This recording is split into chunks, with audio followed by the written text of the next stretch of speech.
Hola, estudiantes del curso de Introducción a las Ciencias Sociales. Bienvenidos a esta nueva semana. Hoy vamos a tener el tema es el derecho, así como la semana pasada ya tuvimos historia. Y para desarrollar esta sesión, invitamos a la profesora Kathleen Marún. Kathleen es abogada de la Universidad de Cartagena y tiene una maestría en Desarrollo y Cultura de la Universidad Tecnológica de Bolívar, y ella es profesora de tiempo completo del programa de Derecho en nuestra universidad, en la Tecnológica de Bolívar. Entonces, pues conoce a muchos de sus profesores, conoce también parte del plan de estudios de ustedes, y la idea es que Kathleen nos hable del derecho y la relación del derecho con las diferentes ciencias sociales. Ella tiene muy claro que ustedes son de psicología, de comunicación, de ciencia política, y la idea es pues, que nos hable de esa relación que puede tener el derecho con nuestras ciencias, nuestras disciplinas, y también de qué manera nos puede servir a nosotros saber algo de derecho para ser mejores profesionales. Entonces, Kathleen, muchas gracias por aceptar la invitación. Bueno, la audiencia es toda tuya. Mientras tanto hacemos la parte de la conferencia, yo voy a cerrar la cámara y el audio para que puedas estar tú hablando y mostrando las diapositivas que tienes. Bueno, bienvenida, Vale, muchísimas gracias. muchísimas gracias a ti, Juan Camilo, por la presentación. Y bueno, agradezco mucho el espacio y la oportunidad de poder mostrar un poco esta visión distinta que suelo tener sobre el derecho y su relación con las ciencias sociales para eh, llevar a cabo, digamos que esta breve presentación que tengo. Voy a tomarme aquí la tarea de compartir mi pantalla para que ustedes tengan acceso a unas pequeñas diapositivas que he preparado. Y mientras tanto, digamos que tradicionalmente se ha entendido que el ámbito jurídico se desenvuelve de una forma independiente, si se quiere, o incluso por aparte de las otras ciencias sociales. Y bueno, mi ejercicio de la profesión como abogada me ha mostrado que existen muchos más puntos de contacto entre el derecho y otras ciencias sociales de lo de lo que tradicionalmente se cree, incluso en la forma de ejercer también la profesión. Yo, de un cierto modo, me denomino como una abogada social, si eso es posible, porque he decidido asumir el ejercicio de la profesión desde el ámbito de la investigación social. Entonces esto me ha permitido ver mucho más a fondo la relación que existe y que es una relación interdependiente, necesaria y permanente entre el derecho y las otras ciencias sociales. Entonces, inicialmente quisiera plantear unos elementos muy claro desde el punto de vista de lo investigativo, porque es la arista del ejercicio profesional a la que yo me dedico. Sin embargo, haré algunos análisis también de la visión tradicional de un abogado desde el punto de vista de la actividad jurídica, desde las decisiones judiciales, o si se quiere también desde el litigio, que es lo que tradicionalmente se ha entendido que hace un abogado. Entonces, inicialmente plantearé algunos elementos sobre la forma de hacer investigación desde el derecho, cómo se entiendan algunos elementos de la investigación desde lo jurídico, y a partir de allí voy a plantear un ejemplo muy concreto de cómo es posible abordar una investigación que inicialmente puede ser jurídica, pero que necesariamente toma fuentes o toma elementos de otras disciplinas de las ciencias sociales. Entonces, inicialmente tendríamos que tener en cuenta, para hablar de la investigación jurídica o de la investigación en el campo de lo jurídico, a ver que las diapositivas no están corriendo,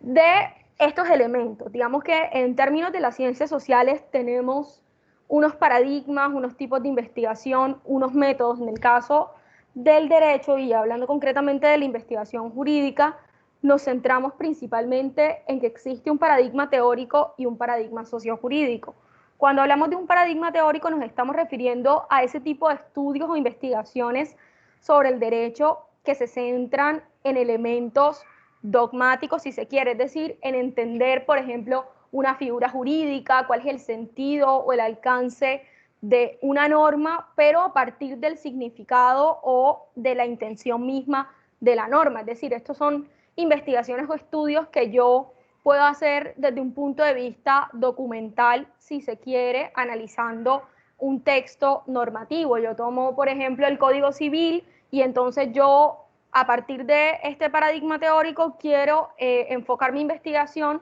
en la manera en la que se ha entendido el concepto de persona en el Código Civil colombiano. Entonces, para eso, yo no voy a necesitar contrastar en la realidad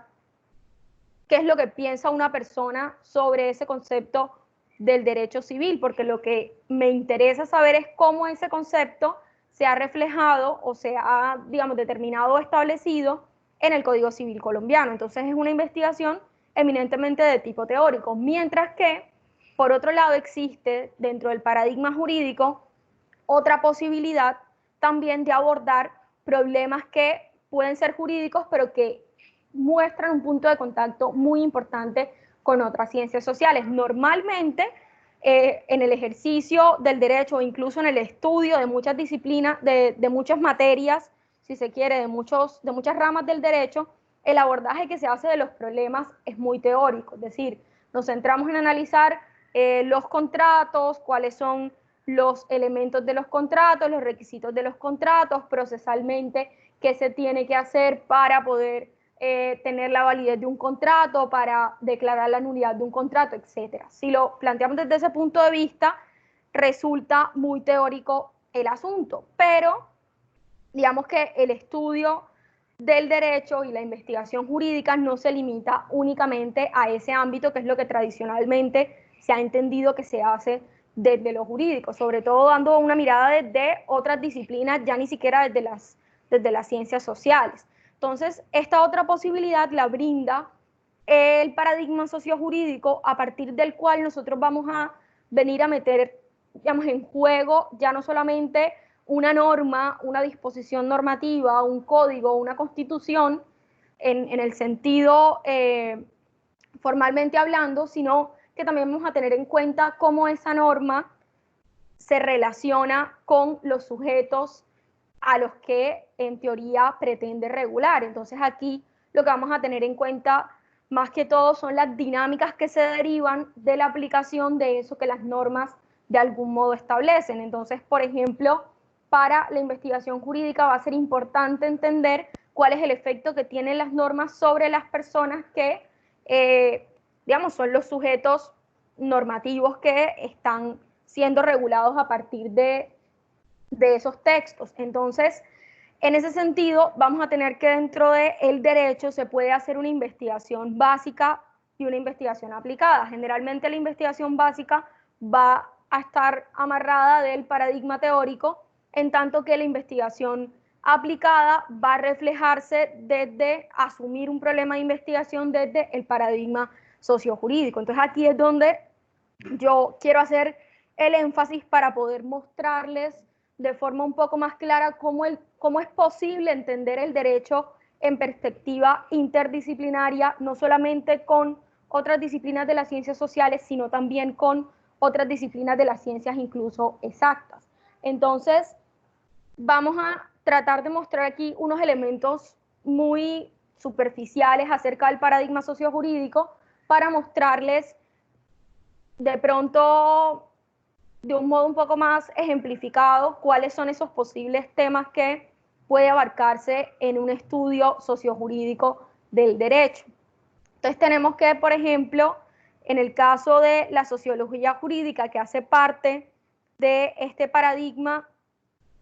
sociojurídico, vamos a entender que su principal inquietud o su principal objeto de estudio de investigación está dado por la eficacia que el derecho tiene en la sociedad, es decir, la relación que existe entre una norma y el sujeto que está siendo regulado por esa norma. Si la norma está siendo eficaz en términos de que el sujeto efectivamente regule su comportamiento a partir de lo que la norma establece, o si por el contrario no está teniendo ningún tipo de efecto en ese sentido. Entonces, la sociología jurídica básicamente lo que hace es abordar problemas que se derivan de la implementación del derecho, entender que el derecho finalmente se constituye también como un instrumento para el desarrollo y la solución de problemas sociales. Finalmente, el derecho surge como una herramienta para poder dar de algún modo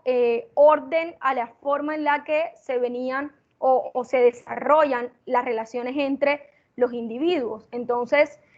de este modo, no podría abordarse únicamente el estudio del derecho a partir de un punto de vista teórico que no involucre este elemento de la interrelación, el elemento principalmente social o incluso, si se quiere, la función social que el derecho viene a tener. Entonces, a partir de allí, resulta que se tienen como fuentes importantes de esta sociología jurídica o desde la investigación desde la sociología jurídica el trabajo de campo, principalmente apoyado en herramientas como la entrevista, la encuesta, en algunos casos estadística, pero aquí vamos a ver que el uso de estas herramientas en algún momento no va a diferir en lo absoluto de las herramientas que ustedes, por ejemplo, desde sus disciplinas como la comunicación, la psicología pueden, y la ciencia política pueden también emplear en las investigaciones que hagan desde sus campos disciplinares. Entonces, así como puede utilizarse, por ejemplo, una entrevista en una investigación en ciencia política, en comunicación, en psicología, en derecho también podemos abordar la investigación sociojurídica a partir de una herramienta de recolección de información como esta. Entonces aquí, y más adelante vamos a ver en el ejemplo concreto que les traigo, cómo puede realmente concatenarse el uso de estas diferentes herramientas. Puede pensarse que, hablando de herramientas de investigación, uno pudiese decir que hay herramientas que son más de unas disciplinas que otras. Sí, efectivamente. Si nosotros pensamos, por ejemplo, en una línea jurisprudencial, claramente una línea jurisprudencial es una forma de recopilar información a partir de pronunciamientos que han hecho jueces de las altas cortes alrededor de un tema en específico. Entonces, claramente, si nosotros quisiéramos plantear una investigación puramente desde la psicología, una línea jurisprudencial no vendría a ser una herramienta útil para poder recopilar información a esa investigación. Sin embargo, por ejemplo, si nosotros pensásemos en una investigación desde la psicología que abordara el tema de la salud mental y pretendiésemos entender el alcance de la salud mental, no únicamente desde una perspectiva clínica, sino también desde una perspectiva jurídica y entender cómo la Corte Constitucional ha venido ampliando o interpretando el derecho a la salud mental en Colombia, muy fácilmente podríamos hacer uso de una línea jurisprudencial. De hecho, sería la herramienta más recomendable para poder, digamos, dar con esta interpretación en términos históricos jurídicos del concepto de salud mental que la Corte Constitucional ha manejado. Entonces, esto por ponerles un ejemplo muy concreto de cómo las herramientas o las formas de recopilar información en el ámbito de lo social pueden de alguna manera entrar a ser parte de investigaciones de una disciplina y otra. Por otro punto de vista, esta investigación desde la sociología jurídica puede ser bien asumida desde un enfoque cualitativo o desde un enfoque cuantitativo, y eso lo vamos a retomar más adelante cuando estemos hablando de sintagmas integradores de este tipo de paradigmas. Entonces, ¿cuáles son los problemas que interesan a la sociología jurídica? La diferencia que puede existir, por ejemplo, entre los derechos que están establecidos en la Constitución Política de Colombia y la realidad de los sujetos colombianos. Si nosotros nos ponemos a leer, por ejemplo, el título de la Constitución acerca de los derechos fundamentales, nos vamos a encontrar con un catálogo muy completo de estos derechos fundamentales. Pero finalmente, y esta ha sido otra de las discusiones que también se ha abordado muy álgidamente desde el derecho, una cuestión importante aquí es que por un lado tenemos la, digamos, la existencia formal o el reconocimiento formal de un derecho y por otra parte la materialización efectiva del mismo. Entonces, por un lado vamos a tener que la Constitución dice que sí, que efectivamente todos los ciudadanos colombianos tenemos derecho a la salud. Sin embargo, cuando nosotros intentamos verificar ese derecho a la salud en la realidad, nos vamos a encontrar con que, en efecto, ese derecho se enfrenta a una cantidad de dificultades en términos de una infraestructura hospitalaria deficiente, con que el personal de salud cuenta con restricciones muy importantes en términos salariales, en términos de las herramientas que necesitan para poder desempeñar su práctica médica. Entonces, si nos ponemos a analizar esa relación entre el derecho escrito y el derecho en acción o el derecho que efectivamente se evidencia en la realidad, vamos a encontrar con que puede ser que no exista realmente un nivel de coherencia relevante. Entonces, esta es por excelencia el tipo de investigación del cual se ocupa el paradigma sociojurídico desde la sociología jurídica. Entonces, una vez que nosotros intentamos comprender cómo se evidencia esta diferencia entre el derecho escrito y el derecho material, podemos entrar a proponer de algún modo estrategias, sugerencias, políticas públicas, y aquí entramos en el terreno de la ciencia política también, que nos den de algún modo las luces sobre cómo estrechar esa brecha que existe entre derecho escrito y derecho en acción. Entonces, por, digamos, dar unos elementos muy superficiales, vuelvo y repito, sobre la sociología jurídica. De otra parte, tenemos que el paradigma sociojurídico también se alimenta, a ver si puedo minimizar esto aquí, se alimenta de la escuela crítica del derecho. Y desde este enfoque se asume la ciencia jurídica o, digamos, desde la pretensión de cientificidad que el derecho tiene, se comprende que el derecho se emplea como un símbolo o un instrumento, una herramienta para la legitimación del poder o de la dominación. Entonces, es una forma de entender esa función que el derecho cumple socialmente, pero analizándolo desde la perspectiva de las relaciones de poder que pueden existir o que evidentemente existen en el entorno social. Entonces, esta escuela crítica va a venir a analizar el derecho como un discurso dotado de ideología que va a entrar en contacto claramente con otras disciplinas como la filosofía, la política, la moral, la historia y la economía. Entonces, es de las formas de abordaje de la investigación jurídica que resulta más compatible con la interdisciplinariedad, porque estamos abordando el estudio a partir de una relación necesaria entre el derecho y estas otras disciplinas que nos ayudan a comprender cómo el derecho de algún modo se convierte en un instrumento de poder. Entonces, el tipo de estudios que desde la Escuela Crítica del Derecho pueden plantearse son estudios críticos sobre el carácter político e ideológico del derecho. En algún momento, por ejemplo, en mi curso el curso que yo dicto sobre derechos humanos, lo que intentamos es plantear desde un cierto punto de vista una visión crítica de los derechos humanos, y a partir de allí lo que hacemos es comprender los derechos humanos desde un punto de vista discursivo en el marco de unas relaciones de poder que lo que de algún modo viene a hacer es fungir como un instrumento de lucha, ¿cierto?, para poder equiparar distribuciones inequitativas de las riquezas y de los recursos que hacen que unas personas tengan acceso a unas condiciones de vida digna y otras personas no. Esa es la función que vienen a cumplir los derechos humanos desde un punto de vista más crítico y no únicamente visto desde el punto de vista jurídico, por ponerles un ejemplo de un estudio crítico. Entonces, le interesan problemas a la Escuela Crítica del Derecho como la eficacia simbólica de la norma, hasta qué punto las decisiones de los jueces son racionales o no, estudios de género, estudios sobre racismo asociados también a el establecimiento normativo, y también el pluralismo jurídico entendido como la coexistencia de distintas posibilidades de regular normativamente una sociedad. Por ejemplo, en el caso colombiano, nosotros constitucionalmente nos hemos definido como un país pluriétnico y multicultural, y esto supone la existencia de distintas culturas al interior del territorio nacional, que al mismo tiempo están asociadas a poblaciones que tienen formas de gobierno, cosmovisiones y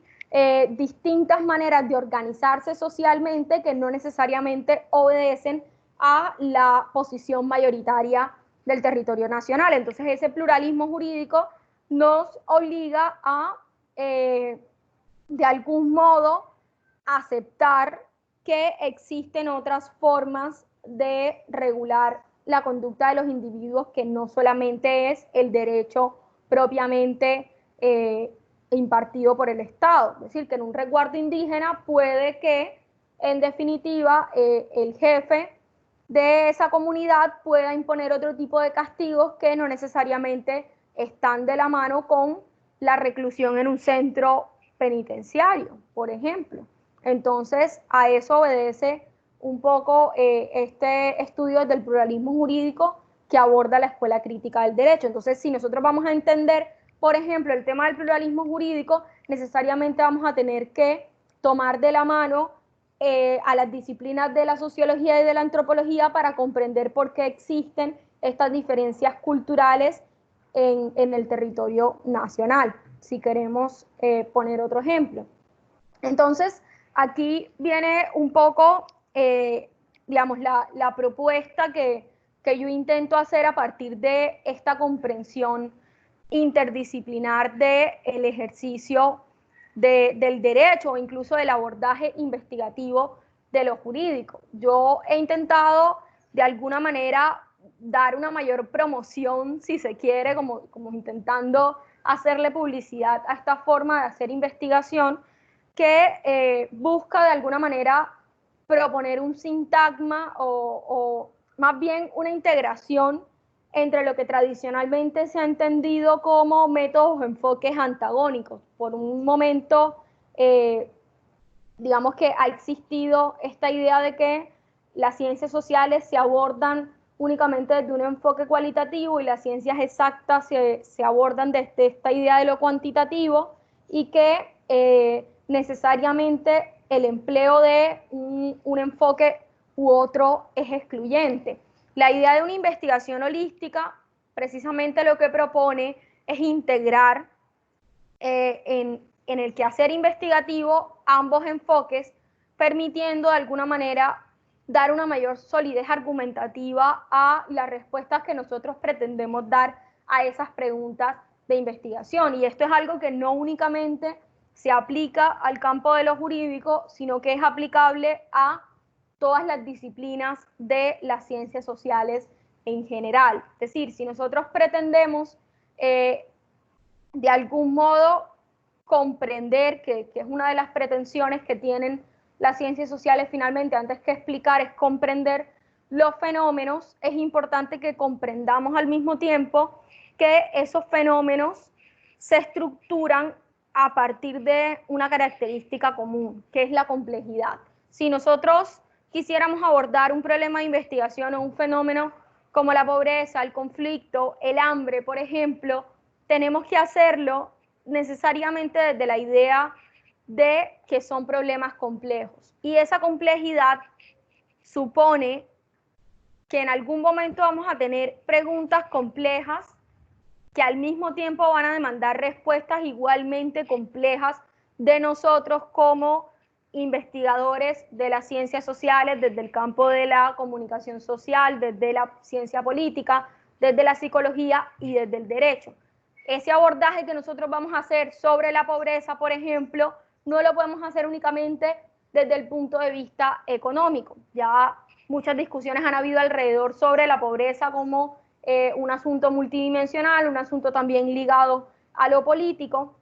Entonces, si nosotros estamos pretendiendo de algún modo comprender esta realidad para transformarla, esas transformaciones no pueden limitarse únicamente a nuestro campo de estudio, sino que de alguna manera es necesario propiciar los enfoques interdisciplinares sobre este tipo de fenómenos. Entonces, yo soy de las personas que creo, digamos, firmemente que la conformación de un equipo de trabajo interdisciplinar ayuda mucho más a poder elaborar o incluso estructurar estrategias desde una perspectiva mucho más eficaz a los fenómenos, a los problemas e incluso, digamos, a las tareas que eventualmente nosotros tengamos dentro del ejercicio de nuestras profesiones. Entonces, por ejemplo, yo desde el punto de vista de la investigación sociojurídica, sí creo que aborda las problemáticas inicialmente desde un problema jurídico. Sí, siempre vamos a tener un anclaje dentro de nuestra disciplina, porque claro, es lo que nosotros hemos estudiado, es lo que hemos aprendido. Sin embargo, ese anclaje inicial no nos debería, en principio, impedir poner en diálogo nuestra disciplina con elementos de otras disciplinas que nos permitan comprender de manera amplia, holística y compleja este mismo fenómeno. Entonces, a partir de eso, se pueden llevar a cabo investigaciones que nosotros hagamos desde un punto de vista jurídico, en mi caso, que finalmente vengan a tocar con elementos de otras ciencias sociales como la antropología, la sociología, la ciencia política, la psicología, la comunicación social, etc. Entonces, aquí la propuesta que yo hago es intentar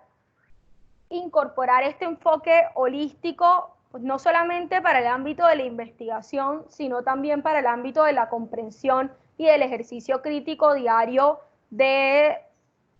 digamos, desde lo que hacemos desde nuestras disciplinas. Puede ser que muchos de ustedes posteriormente no vayan a dedicarse a la investigación, pero finalmente tendrán que enfrentarse al quehacer de sus profesiones, y esto va a implicar hacerlo en un contexto que es igualmente complejo, es decir, no va a estar por un lado la comunicación social y por otro la política y por otro el derecho, ¿no? En la vida real todos estos son elementos que hacen parte de una única realidad. Digamos que una de las principales críticas que epistemológicamente se hace a esta tradición de Occidente es la idea de que existen unos compartimentos y que por un lado está el derecho, por otro lado está la economía, por otro lado está la ciencia política, por otro lado está la psicología, cuando en efecto lo que nosotros verificamos a través de nuestra propia existencia es que existimos en un entramado de todas estas posibilidades de explicar y comprender nuestra realidad, nuestros comportamientos, de regular esos comportamientos como sujetos sociales que somos. Entonces, en el ámbito de las ciencias sociales es mucho más fácil incorporar este enfoque holístico a nuestro ejercicio profesional o al quehacer investigativo porque compartimos un objeto de estudio. En este caso nosotros estamos hablando de sujetos sociales finalmente. Entonces, esto facilita mucho más esos puntos de contacto que pueden existir entre las diferentes disciplinas. Entonces, aquí yo lo que quisiera es mostrarles a través de un ejemplo concreto de una investigación cómo puede hacerse esa incorporación de las diferentes disciplinas, digamos, en un ejemplo muy breve. Entonces aquí, por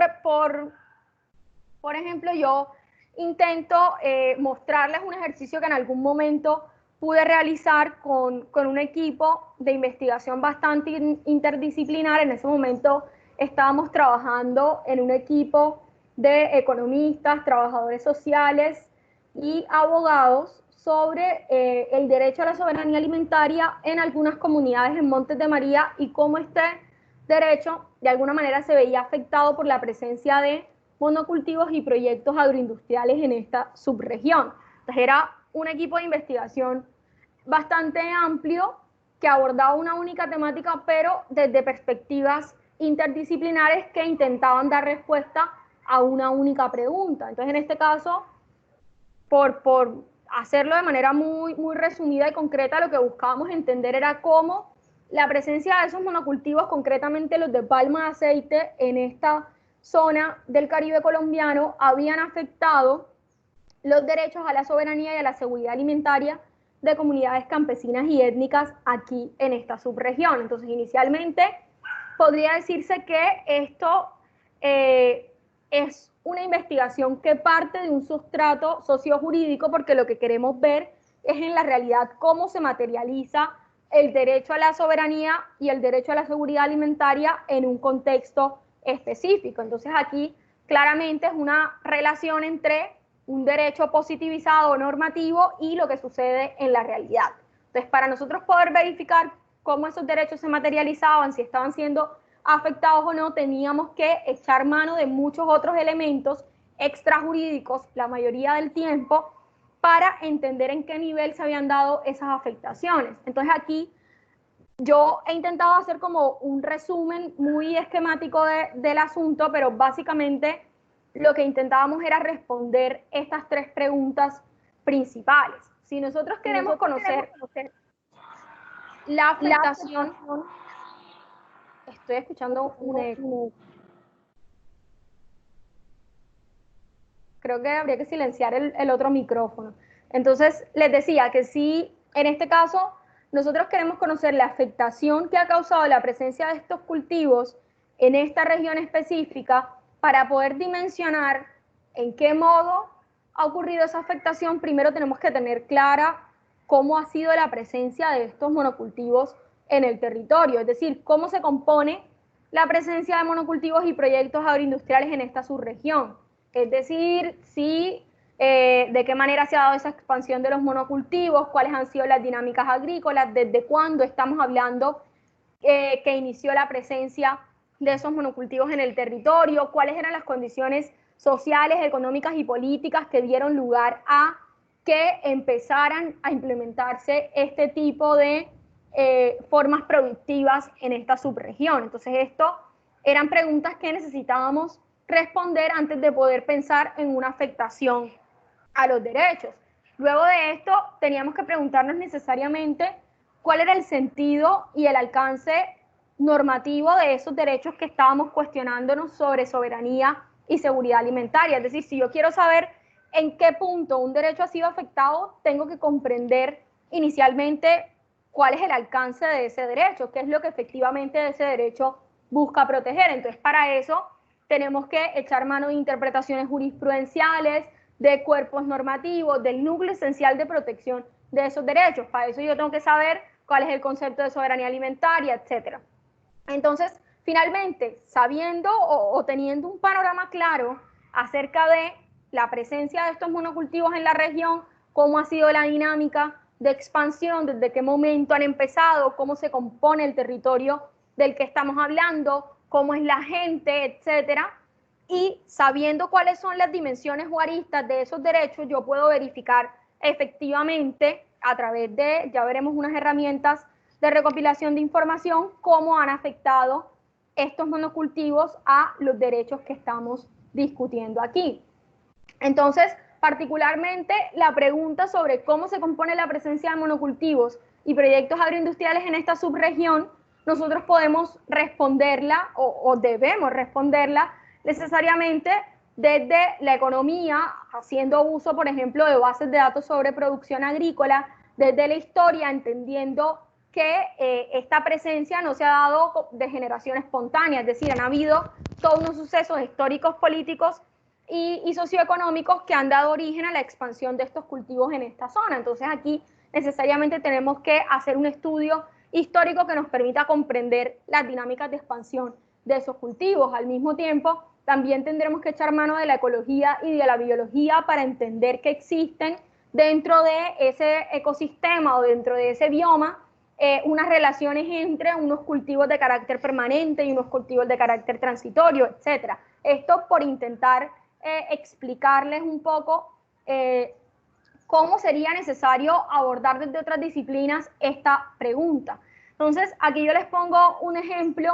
de una gráfica que muestra, en el caso de María la Baja y el departamento de Bolívar, cuál ha sido el comportamiento de las hectáreas sembradas con palma de aceite en los años comprendidos entre 2007 y 2014. Esta es una gráfica que se obtiene a partir de el estudio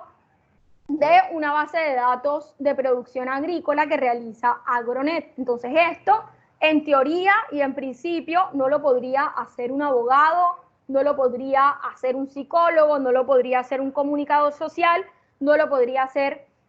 un politólogo. En teoría, estos son estudios que, o digamos, formas de acercarse a los datos que son propios de la economía. Entonces, la posibilidad de trabajar interdisciplinariamente un problema como este aporta no solamente, digamos que una perspectiva desde un punto de vista cuantitativo, como lo vemos aquí, sino también en términos, digamos, ya más de carácter personal, la posibilidad de experimentar a partir de ese trabajo con otros profesionales de otras disciplinas, de alguna manera una comprensión de estas otras herramientas. Es decir, si yo estoy trabajando de la mano con un economista y digamos, el economista no únicamente me va a traer como resultado la tabla que estamos observando aquí, de algún modo yo,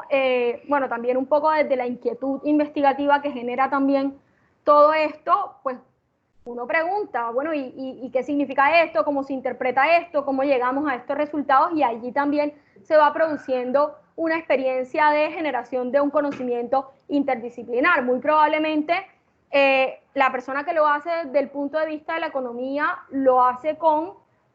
una perspectiva, yo lo estoy haciendo a partir de una perspectiva muy alimentada desde lo jurídico, y eso puede permitir que veamos elementos que por separado no podríamos comprender. Entonces allí hay, digamos que por un lado, una riqueza importante de esta experiencia de colaborar en grupos interdisciplinares. Uno termina aprendiendo muchísimo más de otras cosas que en principio no se entiende que no haríamos desde nuestro ejercicio profesional tradicional. Entonces, normalmente si tú le preguntas a un abogado si sabe hacer una estimación econométrica, pues un abogado te va a responder que no. Pero si tú te enfrentas, por ejemplo, a una experiencia de investigación desde lo sociojurídico que te obliga a utilizar ese tipo de herramientas, vas adquiriendo sobre la marcha otro tipo de conocimientos que van a complementar tu perspectiva en términos de análisis de un problema, pero también en términos de poder ofrecer soluciones o estrategias mucho más complejas, creativas y eficientes, si se quiere, finalmente. Entonces, esto para mostrarles cómo podríamos responder esa primera pregunta a partir de otras disciplinas. Si nosotros quisiéramos conocer cuál es el sentido y alcance normativo de los derechos a la seguridad y soberanía alimentaria, en un primer momento nos iríamos, claro, a definiciones normativas sobre estos derechos, pero también podemos hacerlo, por ejemplo, desde elementos que nos brinda la ciencia política, la antropología, la ecología política y la sociología. Aquí tenemos como un ejemplo principal una definición que da la FAO sobre la seguridad alimentaria. Entonces nos viene a decir que seguridad alimentaria se verifica su existencia cuando todas las personas tienen en todo momento un acceso físico y económico a suficientes alimentos inocuos y nutritivos para satisfacer sus necesidades alimenticias y sus preferencias en cuanto a los alimentos, a fin de llevar una vida activa y sana. Entonces, esto es una definición que en principio no es una definición jurídica, es una definición que se estructura a partir de otros elementos que está siendo acuñada por una institución de carácter internacional en la materia. Entonces, por otro lado, y ya como para finalizar con este ejemplo, tenemos que para dar respuesta a la pregunta final, que es cómo se ven afectados estos derechos por la presencia de monocultivos y proyectos agroindustriales de palma de aceite en la subregión, nosotros, ya habiendo entendido cómo se configura esta presencia en el territorio, cuál es el alcance y contenido de los derechos, podemos, desde un punto de vista interdisciplinar, responder a esta pregunta empleando elementos desde la sociología, desde la antropología, desde la ciencia política, desde la psicología. Si nosotros analizamos en el caso concreto, lo que hicimos fue a partir de grupos focales, a partir de herramientas como la cartografía social y otro tipo de herramientas que fueron diseñadas, digamos, para ajustarse a esta pregunta-problema, logramos verificar que en efecto existía de algún modo una afectación a estos derechos. Entonces aquí, por ejemplo, cuando se hablaba de seguridad alimentaria, se tenían en cuenta unos criterios ya establecidos o estandarizados alrededor de la disponibilidad de los alimentos, alrededor del acceso de los alimentos, etcétera. Entonces, con cada una de estas herramientas, que en algunos casos podían ser entrevistas, grupos focales, talleres, encuestas, nosotros tratábamos de acercarnos a la percepción que estas comunidades tenían sobre la disponibilidad de los alimentos, sobre el acceso de los alimentos, sobre la posibilidad de poder cultivar las cosas que efectivamente ellos querían cultivar y que hacían parte de su dieta alimenticia cotidiana, por decirlo de ese modo. Entonces aquí lo que vemos es que entran en juego, para dar respuesta a esta pregunta, disciplinas que de algún modo, si hiciésemos un abordaje puramente jurídico del problema, no entrarían en contacto. Pero si respondiésemos únicamente desde lo jurídico el asunto, estaríamos dejando por fuera elementos que nos ayudan a comprender de manera amplia y compleja el fenómeno de la soberanía y la seguridad alimentaria en un contexto como el de Montes de María. Entonces, esto como, digamos, una manera de traerles un ejemplo muy concreto, una investigación de la que yo hice parte, en la que tuve la oportunidad de trabajar desde este enfoque interdisciplinar y que dio muy buenos resultados. Entonces, yo en ese sentido lo que defiendo, o un poco la conclusión que saco de toda esta experiencia, de intentar ligar el derecho con las otras ciencias sociales o incluso con muchas otras ciencias, es que finalmente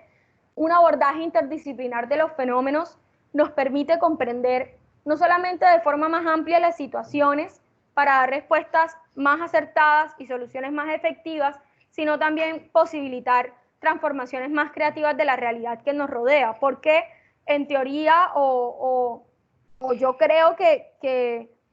finalmente esa es la intención de hacer investigación en nuestro contexto, de algún modo intentar transformar esas situaciones que nosotros identificamos como problemáticas o como que efectivamente requieren de algún punto de intervención. Entonces, en este momento yo quisiera haber podido presentarles, por ejemplo, resultados de una investigación muy bonita que estoy haciendo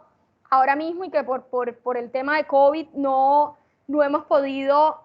digamos, arrancar en fase de campo, pero esta es una investigación que intenta mirar afectaciones a derechos bioculturales en comunidades étnicas en Montes de María, justamente por el tema de cultivos de palma. Entonces aquí lo que estamos haciendo es intentar explicar, ya no únicamente desde el punto de vista de lo jurídico, es decir, de los derechos tradicionalmente comprendidos, sino también asumir desde una esfera de lo cultural que involucra la sociología y la antropología y en algún punto también la ecología política, sino también desde el punto de vista de los elementos de biodiversidad que permiten comprender esta noción de derechos bioculturales. Entonces, para esto estamos trabajando en un equipo con ingenieros civiles que van a hacer estudios de agua y de suelo en la zona que estamos trabajando. Hay un equipo de trabajadores sociales, hay un equipo de abogados que y un equipo de economistas también, que vamos a intentar responder esta pregunta desde un punto de vista, digamos, mucho más sólido, si se quiere, argumentativamente hablando, porque ya no vamos a tener únicamente las herramientas o las posibilidades que nos brinda el enfoque cualitativo, sino que también vamos a poder utilizar elementos de ciencias que se consideran ciencias exactas, que abordan las problemáticas mucho más desde el punto de vista cuantitativo. Entonces, finalmente no va a ser lo mismo nosotros poder dar unos resultados a partir de el trabajo de campo que hemos realizado con la comunidad, sino lo apoyamos también en los resultados que, por ejemplo, los ingenieros puedan dar acerca de las condiciones de biodiversidad de ese entorno concretamente. Esto, digamos, como por darles una visión de lo que en este momento estoy haciendo, y que lamentablemente por las situaciones del confinamiento y todo el asunto del COVID, pues no ha podido tener avances significativos, pero que me hubiera gustado mucho poder compartir con ustedes en este momento. Entonces, digamos, finalmente esta es la forma en la que se puede también hacer derecho y se puede y se debe hacer muy en contacto con las otras ciencias sociales, porque finalmente estamos trabajando en nuestro objeto de estudio, que finalmente es un sujeto, y ese sujeto está inmerso en una realidad que es igualmente compleja y que puede ser entendida de forma más holística si lo hacemos en colaboración con las otras disciplinas. Entonces, con esto finalizo mi intervención y bueno, le doy paso a Juan Camilo si eventualmente hay preguntas, algún tipo de comentario, no sé, Bueno, Catherine, qué podemos hacer. bueno, primero agradecerte. Creo que no necesariamente puedes dejar de compartir la pantalla Ah, y ya vale, vamos a que te salir. estás viendo, sí. Y me estoy viendo yo. Bueno, quería decirte que muchísimas gracias por la presentación. Pues has hecho un recorrido bien interesante porque arrancaste con ubicarte dentro del derecho, digamos, de qué es lo que haces y esa propuesta de cómo relacionar el derecho con otras sociales a partir del mismo derecho y esa diferencia entre la parte teórica y sociojurídica y de la investigación básica y aplicada y de la posibilidad de pensar en los métodos mixtos, de como se dice un politólogo, el tema de unir las mesas, de no tener las mesas separadas, sino unirlas y que no ver, o sea, los problemas no son quanti o quali, sino que de acuerdo a la pregunta que tenemos y los problemas podemos incluso usar de ambos métodos y alimentarnos para poder encontrar una respuesta. Y bueno, después hablaste de la escuela crítica. Ellos en la clase de historia tuvieron un poco en la lectura, en la presentación, un poquito de pensamiento crítico en la medida en que ellos estuvieron viendo, eh, digamos, como teoría del sur, del sur, Epistemología del sur. epistemología del sur, entonces ahí estaban viendo un poco la diferencia entre epistemología del sur con la teoría crítica y bueno, yo creo que pueden ellos ir conectando las ideas y bueno, y después haces una presentación de una investigación que ya hiciste, que trabajaste con un equipo interdisciplinario, con economistas principalmente, y bueno, luego nos planteas el proyecto de investigación actual. Entonces me parece a mí muy interesante como ese panorama porque no solamente es como el encuadre, digamos, como de la charla y dónde te ubicas tú en la disciplina y con frente a otras, sino también ya un ejemplo. Pero yo, digamos, escuchándote pensaba en otros abogados que conozco y que yo diría es muy difícil un poco que ellos puedan pensar así, relacionarse con otros, de pronto se encierran mucho, sí, claro, muchos están en el tema paradigma de pronto teórico y mirando la doctrina, pero otros que aunque no están tan allí, trabajan muchas veces con abogados y entre abogados, de repente, de pronto con un economista y trabajan esto, análisis económico del derecho, pero, pero quería preguntarte si tú estás viendo que el derecho se esté abriendo un poquito más a las ciencias sociales o si son casos aislados algunos investigadores o cómo está, qué tendencia ves a nivel internacional en el país al respecto. Bueno, esto que tú mencionas es realmente muy cierto. Desde el punto de vista de la formación del abogado, se entiende que un abogado debe o trabajar en la rama judicial o ser litigante. En principio, de hecho, esa fue una disyuntiva a la que yo me enfrenté cuando estaba estudiando Derecho porque a mí no me gustaba ni una cosa ni la otra. Entonces ahí yo dije, bueno, si no puedo estar en la rama ni litigar, ¿cuál es mi futuro dentro del derecho? Y ¿qué sucede? Que normalmente cuando tú te enfrentas en el campo de lo jurídico a decidir hacer un ejercicio alternativo de la profesión, tienes también un poco de resistencia porque la forma en la que los abogados tradicionalmente son formados obedece mucho a ese esquema de el litigio y de la rama judicial. Entonces, sí, va a existir en principio un sesgo disciplinar importante y que ha costado muchísimo ir rompiendo. En principio, mira, cambios como la prevalencia del derecho constitucional inicialmente, que son elementos puramente jurídicos, han tenido resistencia. Anteriormente, los abogados eran abogados de su rama únicamente y punto. Es decir, un penalista era penalista y punto. Un laboralista era laboralista y punto. Y era la manera en la que habían sido tradicionalmente formados. Cuando empieza a cambiarse esta forma hacia un modelo de derecho cada vez más constitucionalizado, ha costado bastante que estos abogados penalistas y laboralistas puramente, por poner un ejemplo, entiendan que también deben saber de derecho constitucional. Y asimismo creo yo que está ocurriendo con la idea de comprender que el derecho es una parte mínima de los problemas, que es una parte mínima de las respuestas que podemos dar a los fenómenos y a las posibles soluciones en este empeño que tenemos de transformar la realidad. Entonces, por ejemplo, el hecho de que cada vez más sean abogados que están asumiendo el estudio, por ejemplo, del tema de conflicto, de estudios de paz, de construcción de paz, nos muestra cómo no necesariamente se está pensando el ejercicio del derecho únicamente desde el punto de vista del litigio y de la rama, sino también como una herramienta que nos puede permitir tener incidencia en el entorno y transformar nuestra realidad inmediata. Entonces, el asunto de la forma en la que se ha gestionado el conflicto en Colombia nos ha mostrado como abogados la necesidad de asumir un papel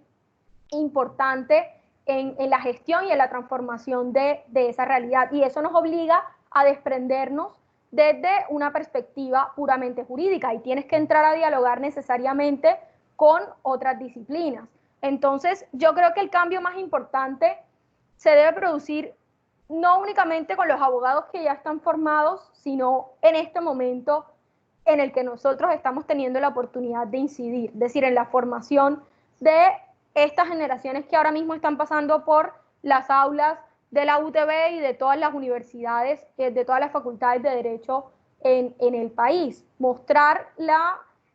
posibilidad de asumir el estudio del derecho desde una perspectiva interdisciplinar y las ventajas que eso finalmente puede dar en el ejercicio de la profesión y en el cumplimiento de la función social que pues se supone que como profesionales debemos tener. Entonces yo creo que sí, que hay un cambio que se está produciendo, que no es un cambio, digamos, acelerado, pero que sí está teniendo semilla en las generaciones actuales de abogados en formación. Perfecto, o sea, veríamos como es un proceso y de pronto más adelante vamos a encontrarnos muchos más abogados haciendo investigación y trabajando con otras disciplinas. Pero bueno, decías que el derecho va a responder como una parte de esas investigaciones, pero de todas formas el derecho también está en todas partes, Sí, cubre todo. Entonces, también. porque pensaba yo en otra entrada al derecho desde las diferentes ciencias, sobre todo desde la audiencia nuestra, de los chicos, desde psicología, comunicación y ciencia política, en la medida, no sé, pensaba yo en comunicación social, si van a estar en temas de periodismo y en temas de comunicación, hay una serie de regulaciones que Sí. tienen que ver mucho con, hay derecho de la comunicación, bueno, hay toda hay unos Sí, campos. justamente en algún punto con Mercedes hicimos digamos, un encuentro entre los estudiantes de mi asignatura de Derechos Humanos y los estudiantes de ella de Comunicación, en donde, bueno, ella invitó a un profesor español para que habláramos sobre derecho a la libertad de expresión, derecho a la información, desde una perspectiva que permitiera nutrir a ambas carreras. Y fue realmente un éxito y esto muestra, digamos que mi presentación la hice mucho desde cómo el derecho se alimenta de otras disciplinas, pero evidentemente al derecho intentar regular todos los comportamientos sociales va a tener puntos de contacto necesariamente con la comunicación, con la psicología, con la ciencia política y es algo que yo creo que vale la pena también asumir como si se quiere una tarea obligada. Es decir, si yo soy comunicador social, yo pensaría que no puedo ejercer mi profesión sin entender cuáles son los límites o los alcances o jurídicamente lo que me está permitido hacer desde mi ejercicio profesional. Muchas veces nos encontramos, por ejemplo, con que un periodista, un comunicador social, por no tener claro ciertas nociones puede incurrir en un delito, con el tema de manejo de información, con el tema de, por ejemplo, en un noticiero, por ponerte un ejemplo más básico, en un noticiero yo como presentadora informo una noticia sobre una persona que fue capturada por la comisión de un delito. En teoría, esa persona hasta que no sea condenada sigue siendo inocente. Entonces, si yo anuncio esa noticia diciendo que esta persona es culpable, estoy acusando de entrada a la persona de algo que no se ha comprobado si efectivamente ha cometido. Entonces, por eso, en la mayoría de los noticieros nosotros escuchamos mucho que se habla del presunto homicida, del presunto agresor, guardando ese principio de la buena fe. Pero entonces es un tema que debería yo tenerlo claro en el ejercicio de mi profesión y necesariamente puedo hacerlo a partir del conocimiento de cuáles son las normas que regulan mi materia. Así es, y por ejemplo también pensaba en psicología, pues los temas de regulación de la salud, en ciencia política, bueno, pues uno básico, si uno está mirando el poder tendrá que ver todo el tema electoral y en política pública tendrá que ver también varias decisiones que son leyes o que son algún tipo de normas. Entonces, bueno, era, digamos, como para mostrarle a ellos que va más allá, que el derecho, digamos, tiene esa conexión bien interesante que tú nos planteabas desde el punto de vista de la investigación sociojurídica, social, de los problemas, a verlos desde diferentes aristas que no son de una disciplina y que por lo tanto para si queremos ayudar a la gente, pues todos podemos, digamos, aportar para conocer qué es lo que está pasando y cómo podemos tratarlos. Y por otro lado, pues esto que tú decías ahora de que cubre gran cantidad, reglamenta gran parte del aspecto de la vida de las personas, que las profesiones también están en parte reglamentadas, hasta la educación. Sí. Entonces ahí está el derecho. Bueno, te quería preguntar ya para cerrar, ¿qué le recomendarías a los estudiantes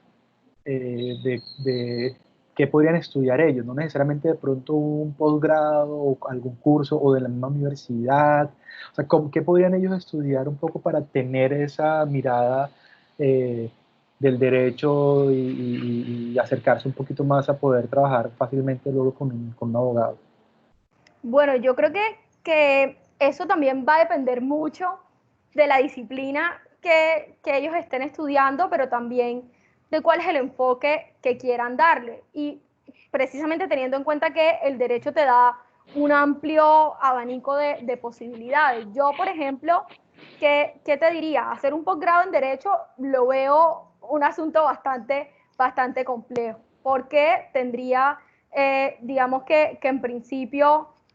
unas limitaciones de base al no tener una formación disciplinar inicialmente jurídica, pero sí podría pensar, por ejemplo, en formación de tipo extensión o complementaria como diplomados que permitan acercarse a un estudio mucho más concreto y aplicado de elementos que yo quiera relacionar con mi carrera. Por ejemplo, en el caso de la psicología, puede ser que se tome en cuenta diplomados que tengan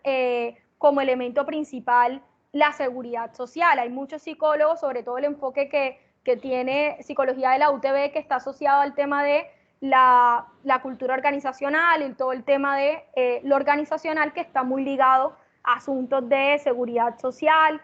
Puede ser que desde la comunicación un diplomado que relacione el tema de derecho a la información, de habeas data, de el derecho a libertad de expresión. Entonces, sí, creo que sería un aporte que no necesariamente implicaría, digamos, tú hacer una especialización o hacer una maestría, pero que podría nutrir mucho el desempeño de sus disciplinas actuales. Ya si tú, por ejemplo, como politólogo, crees que te vas a dedicar al ámbito de la política pública, pues yo recomendaría muchísimo hacer un estudio que esté relacionado, pues no sé, una especialización en derecho público o en contratación estatal que te permita tener un conocimiento mucho más específico sobre el tema para tú poder ejercer, claro, como politólogo, pero teniendo estas herramientas muy específicas desde lo jurídico. Eh, Entonces... no, genial. Solo quería hacer una aclaración y también como una idea nueva. El programa nuestro de psicología es generalista, entonces digamos como que la idea es que aprendan de todo, pero por supuesto al momento de hacer el seguimiento a nuestros egresados sí vemos que hay muchos que terminan estudiando el posgrado en los temas organizacionales y o sea, trabajando en esos temas de organizaciones, y también el posgrado pues el que tiene hoy la universidad de eso, y por eso digamos uno tiende a verlo de esa forma como bien lo decías. Sí, Pero la o sea, otra cosa que que, para aprender de clínica y de lo demás. claro, sí, ahora que lo mencionas también, por ejemplo, una cosa que yo he visto también en tendencia en este último año es que en el ámbito de los derechos humanos, que es uno de los ámbitos de investigación en los que yo me desempeño, me he encontrado con la confluencia de personas de muchísimas disciplinas. Entonces, para mí no es sorpresa, por ejemplo, que un comunicador social haga una especialización en derechos humanos. Resulta completamente coherente, necesario, complementario, al igual que un politólogo o incluso si lo quieres un psicólogo que también pueda asumir el estudio desde una perspectiva jurídica. Entonces, en el caso, bueno, de nosotros que también tenemos la especialización en derechos humanos en el programa, creo que sería un elemento de posgrado que no necesariamente te obligaría a tener un pregrado en derecho y que podría brindar, digamos, un complemento muy importante a la formación en otras disciplinas. Porque precisamente el estudio de los derechos humanos, al asumirse desde el punto de vista de la escuela crítica, brinda elementos de análisis adicionales al meramente jurídico. Entonces creo que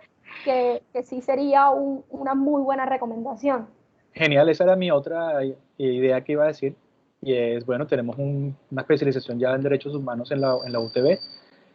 puede ser una opción, entonces para que la vayan conociendo, cuando ustedes tengan, los que me están escuchando, ya la posibilidad de pensar en un posgrado, pues ya esperamos tener varias cortes y conocer cómo nos está yendo con ese posgrado y de pronto con otras ofertas que puedan complementar esos estudios. Entonces, Kathleen, muchas gracias. Bueno, espero que haya sido de mucho provecho para nuestros estudiantes. Te agradezco muchísimo. Bueno, No, espero que haya una nueva oportunidad en el futuro. No vale, me vayas muchísimas a gracias a cortar. ti. Vamos a cerrar la clase, pero no me vayas a cortar. Listo. Ok, listo. Gracias a ti. Bueno. Bien.